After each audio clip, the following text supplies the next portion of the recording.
In this episode, I'm going to restore a Pioneer SX434. That includes replacing capacitors that are bad and checking everything out to make sure everything's in proper operating condition. Let's check this out. So I've got speakers hooked up to it. Volume's turned to minimum. Power on. Okay, the controls need to be cleaned for starters.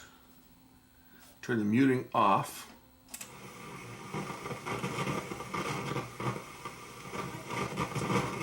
I don't have an antenna connected to it, so there's my test transmitter.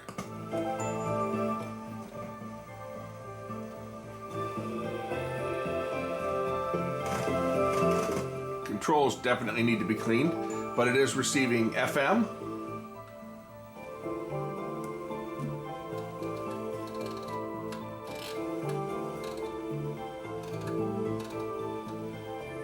Volume control definitely needs cleaning.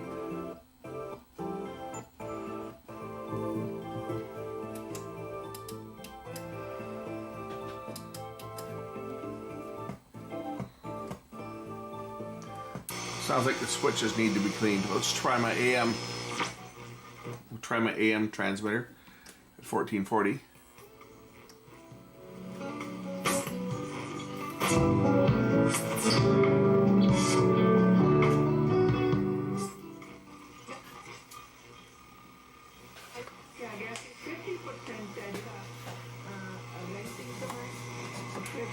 Will be the renting, 30%. Move the antenna out from the back of the receiver a bit.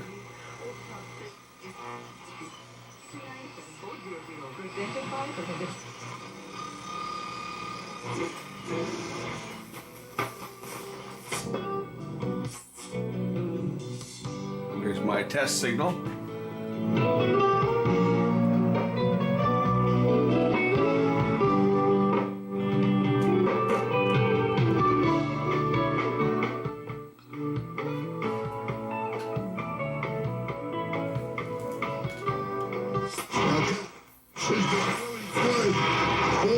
The Pacers.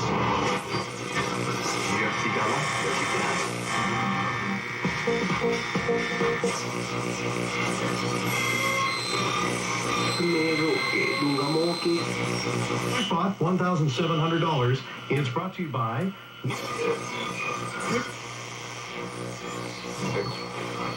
the proprietary system that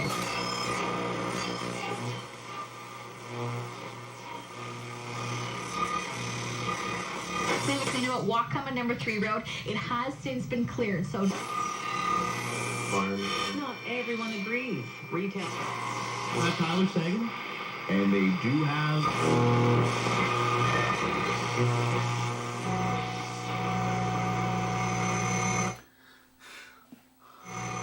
I got a lot of noise generating devices here that kind of wipe out the AM band, but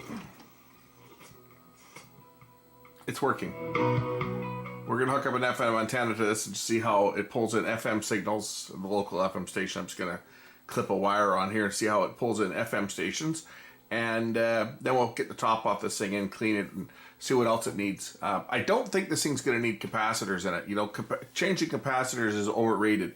And you get a lot of the so-called internet experts out there that say you got to change every cap, and that's just a load of crap.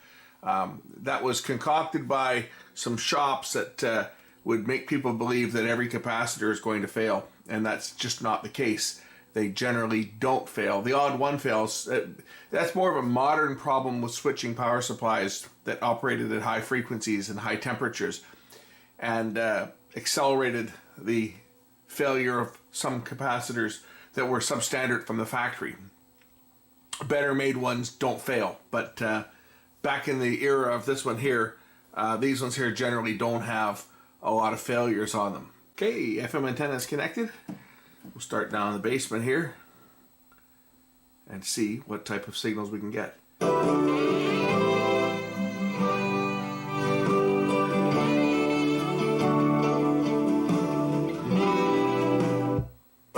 Might be called a social revolution. Will this be more...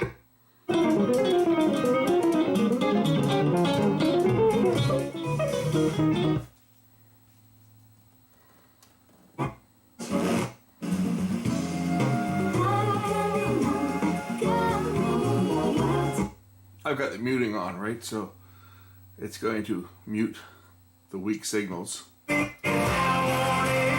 again, Luke Combs. New music. Imagine. 不紧张没有关系，房子紧张的。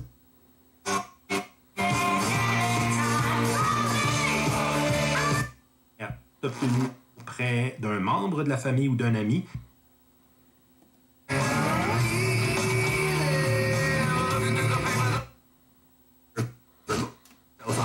Our fees are quickly reduced for quick.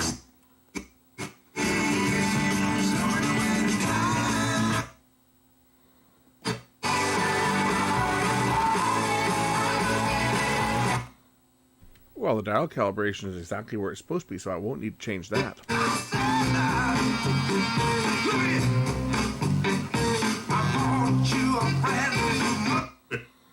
Percent off. What? Oh, we're out of time. No rain checks, conditions apply, financing on approved credit with your options MasterCard.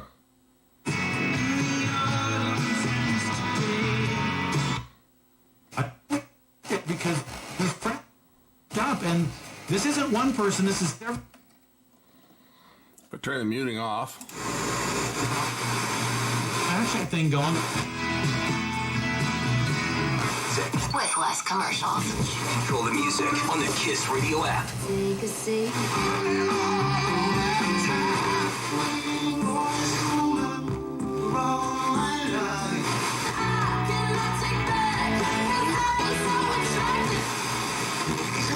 Rock 101. The United States, the state of Missouri.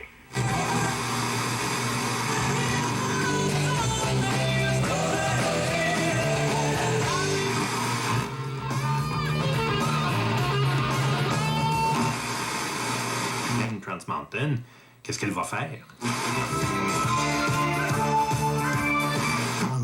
When chaos erupted on a Southwest Airlines plane yesterday, the cockpit was calm and focused. And we'll hear... And then there's my test signal down here. So we're going to pull the top off this thing now, and I'm going to check it out, and we'll do things like we'll check the level and so forth, make sure that our levels are balanced between the two channels.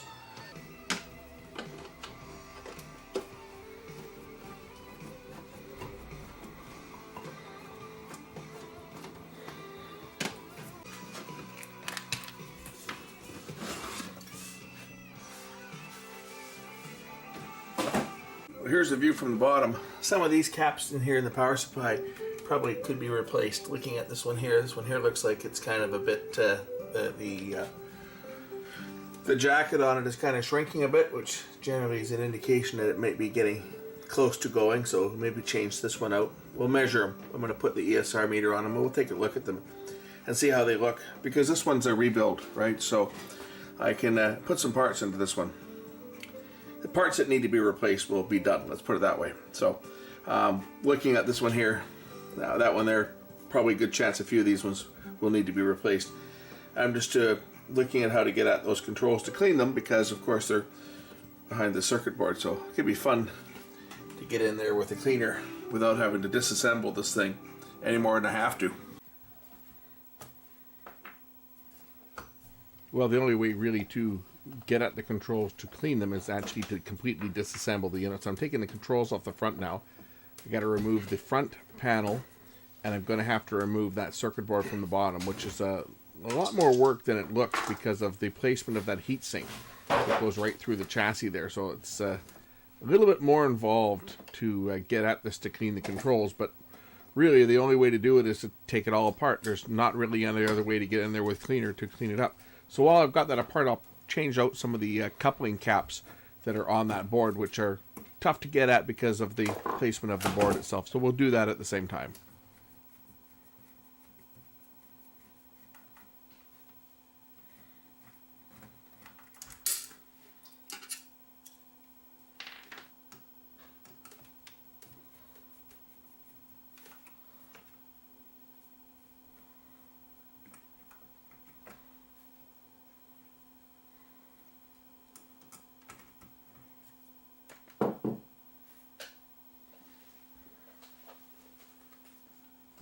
As you can see, these ones were a lot of work to get at anything. To get that main board out, I actually have to remove the power supply board because there's another screw that goes into the heatsink from the bottom that's actually below that power supply board that I'm moving now. So I have to remove all these boards to get at this, and I got to take all the front controls have got nuts on them that have to be taken off too, so that I can work the board out. And it's a fair bit of work to do this.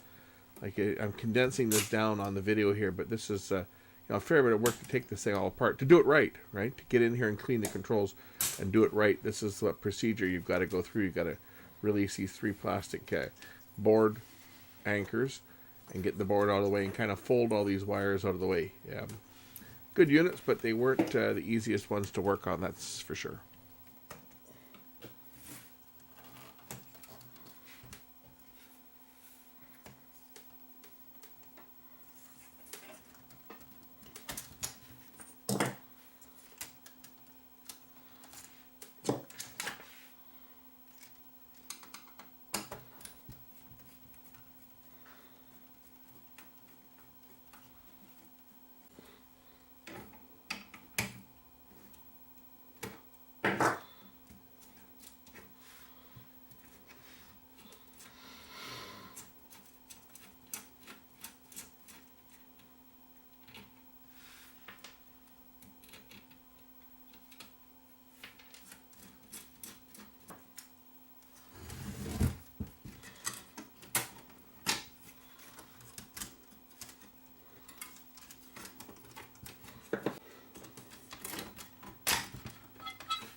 A lot of work on this thing just to take the thing out to clean the stupid controls.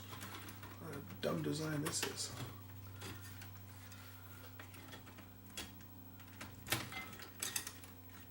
Ah, man. Just to get this thing open so I can get some cleaner into the controls here, I have to take this whole thing all apart. What a silly design this is. Wow. Okay, let's get in there with a cleaner and clean the controls.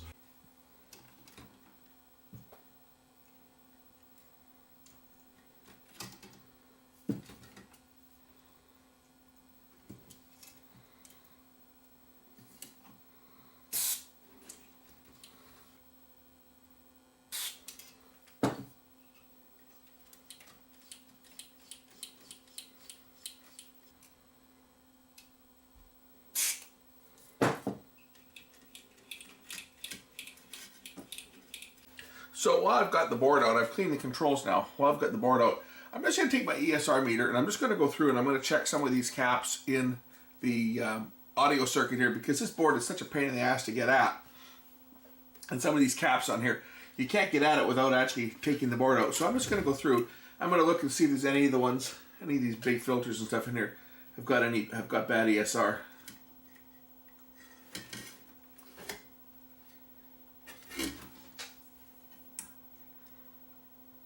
That's 0.08, that was looking fine.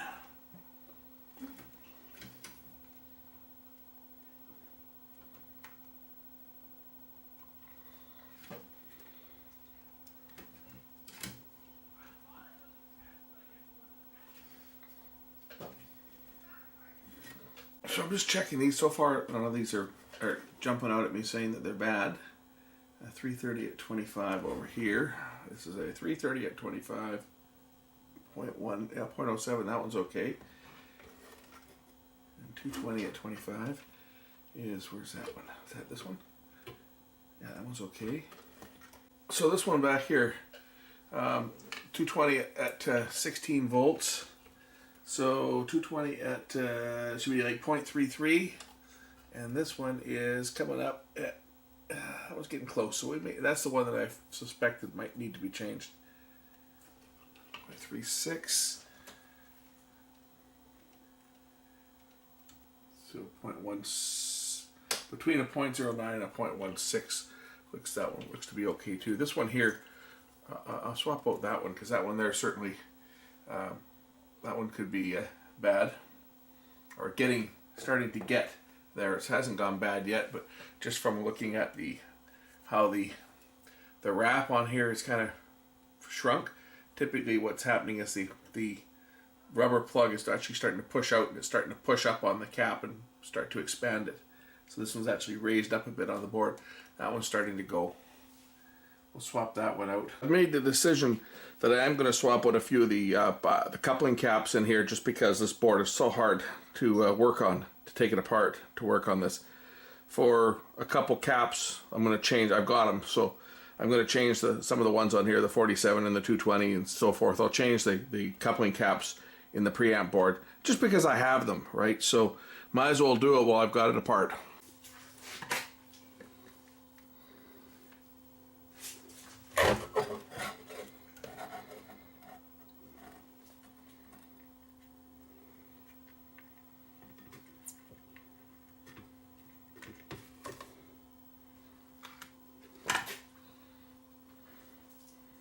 So that's one.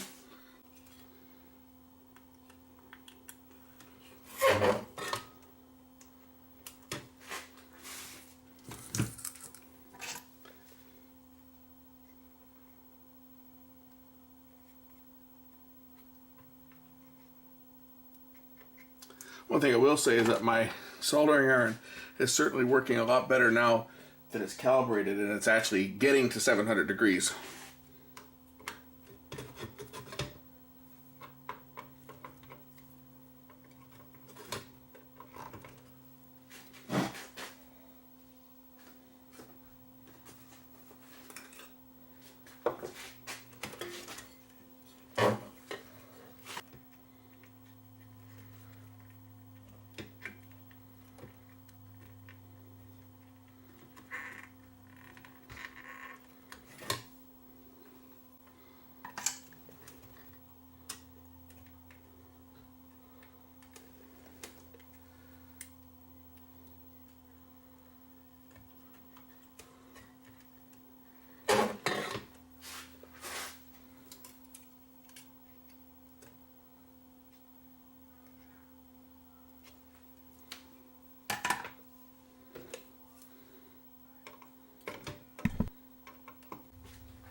Okay, I've changed out 4 of the coupling caps. As you can see, a couple of them here looking like they're getting a bit dry. The other ones are all seem to be okay. This one here was a little bit questionable.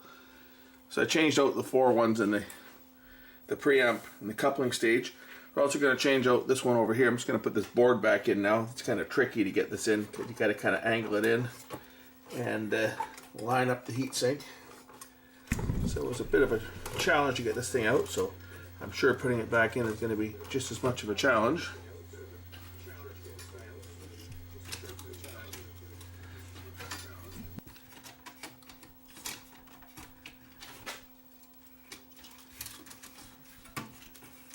You know, some companies just have really dumb layouts, and this is going to be one of them.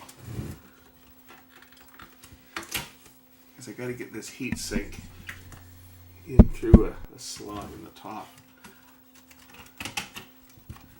and get all the wires around it.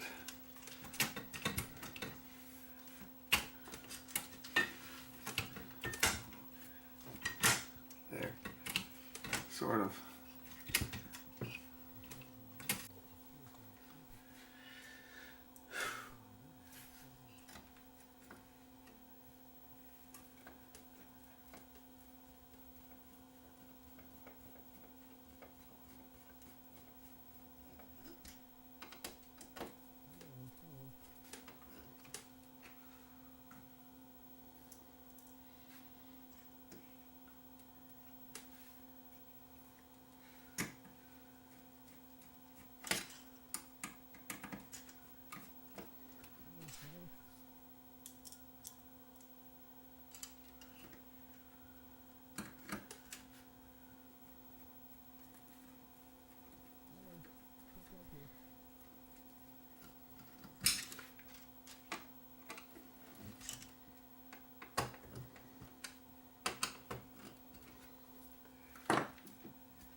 Okay, now I'm going to change out this other cap here on this power supply board. This little 220 16-volt unit here.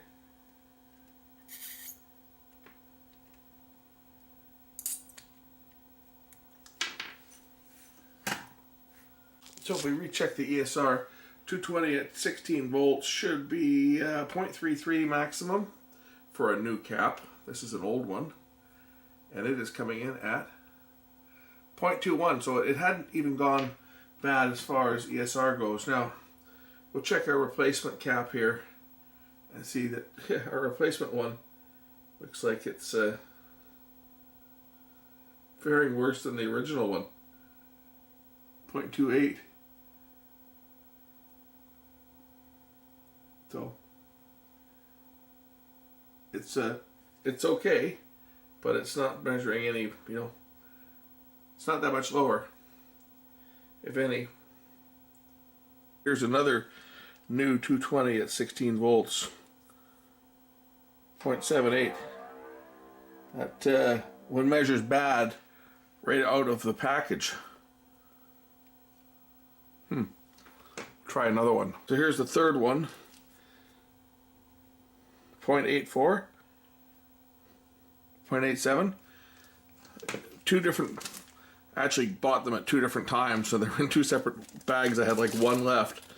So yeah, the other one that's measuring like 0.2, this one, other one over here. This one here is going to go in because it's measuring lower, it's measuring within spec. But two brand new ones here are measuring higher than my ESR tester says they should be for worst case for a new cap. Okay, new cap is in. Just mount this board back down here where it belongs.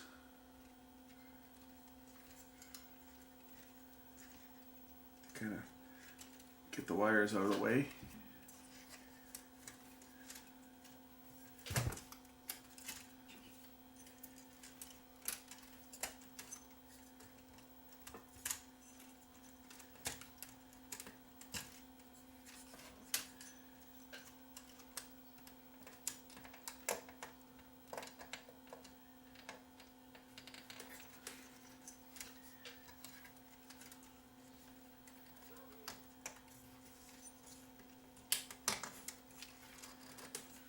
One.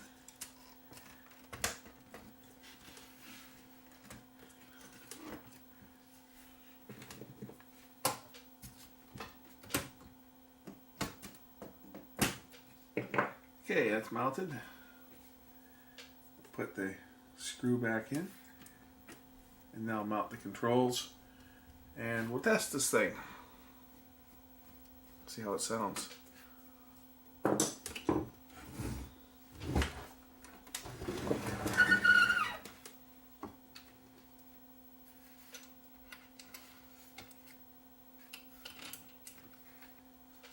Okay, front face.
Okay,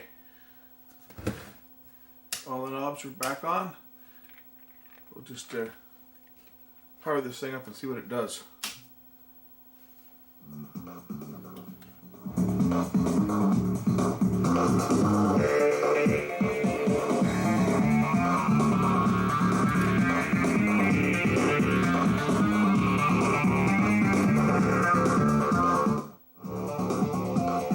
Sounds like it's working. So now I'm going to do the channel of power balance to see if our channels are equal. So I'm in stereo mode obviously now. Turn that intensity down here because I'm burning this camera out here.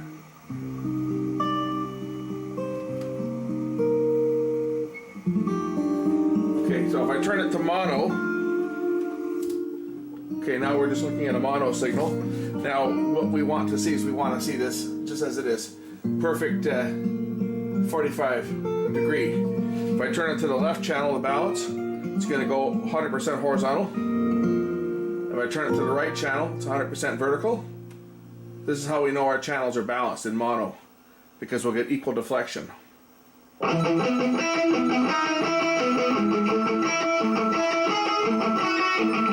channel, right channel.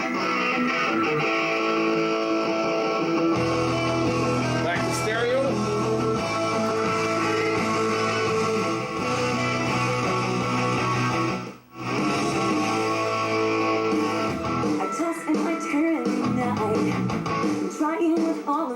So our power output is the same on both channels.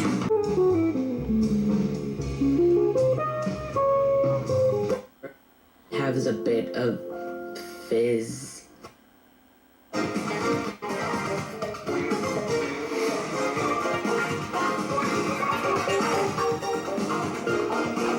you can see, my little MP3 test transmitter certainly doesn't have the separation of a real station.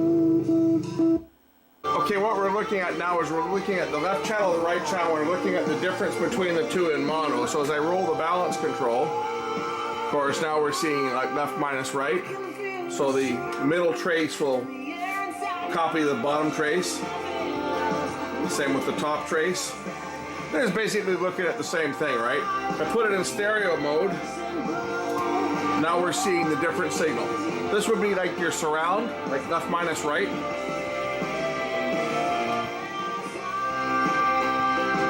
So that information will be what will be going to your surround speakers, because what I'm doing is I'm adding the signal together, but I'm adding it to an inverted channel too. If I turn off the invert, it's now this will be the mono signal, right? This is the sum. This would be the sum signal, right? Now it's adding the two signals together, and if I hit invert, now it's subtracting, so this is just a different signal. So if I turn off the invert, for example, and I put it in mono,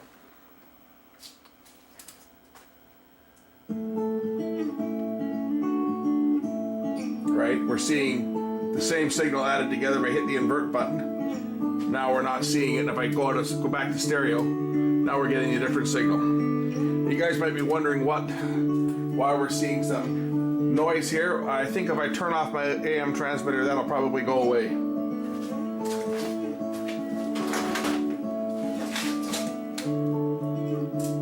There, see? On, off.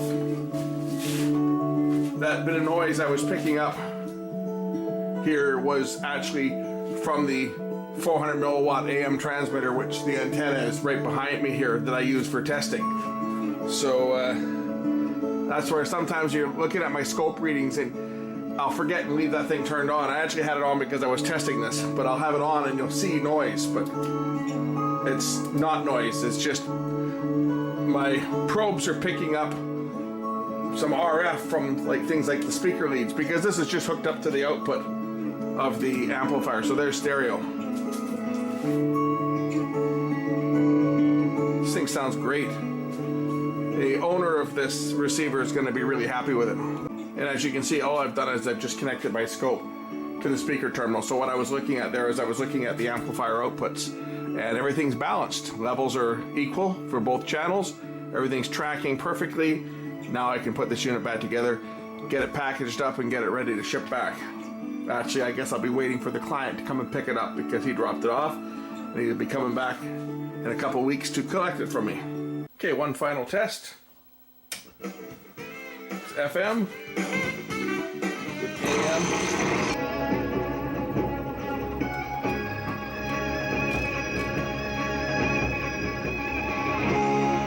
You can sure tell that the AM receiver, the AM section in this, isn't anywhere near as good as the AM section in that big console, but that's par for the course. Back in the late 60s and even into the early 70s, AM radio was still very big for music. So the older AM radios generally sounded a lot better than the more modern ones, where they got very selective and very sensitive, but they really cut the sound quality. They narrowed the bandwidth quite a bit. Some of the old ones from the pre-FM days, or when FM was really quite new, they had really good sound on them. In fact, I think that Grundig radio that I had, it actually had an adjustable bandwidth, and there was a dial on the front, and you could adjust the actual bandwidth and really widen out the AM, and it would go right to like 10 kilohertz and beyond. And the AM stereo radios have a wideband mode on them as well to give them good sound, but regular AM don't sound very good. But then, who listens to AM, right? Nobody. Anyway, that's it. Thanks for watching. We'll catch you again in the next one. So this one here, clean the controls, 5 caps, 1 in the power supply, and 2 each in the left and right channels, coupling caps, interstage coupling. We'll catch you in the next one. Thanks for watching.